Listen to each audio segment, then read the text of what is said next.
कब आओगे, घर कब आओगे, देखो कब आओगे, तुम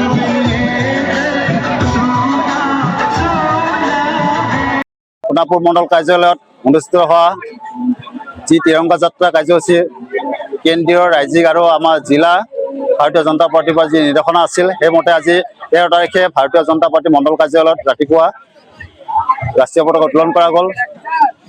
দ্বিতীয় কাৰ্যসূচীত আমাৰ ছাত্ৰ ছাত্ৰী তথা আমাৰ কাৰ্যকৰ্তাক লৈ সোণাপুৰ আমাৰ মণ্ডল কাৰ্যালয়ৰ পৰা সোণাপুৰ নিউ মাৰ্কেট হৈ হল মাৰ্কেট হৈ আমি আমাৰ তিৰংগা যাত্ৰা কাৰ্যসূচীটো সফলভাৱে ৰূপায়ণ কৰিলোঁ। গৰমৰ সময়তো ছাত্ৰ ছাত্ৰীসকলে যিখিনি আমাক সহযোগ কৰিলে লগতে ৰাইজৰ পৰা যিটো সহযোগ পালোঁ তাৰ বাবে সকলোকে ধন্যবাদ জ্ঞাপন কৰিছোঁ।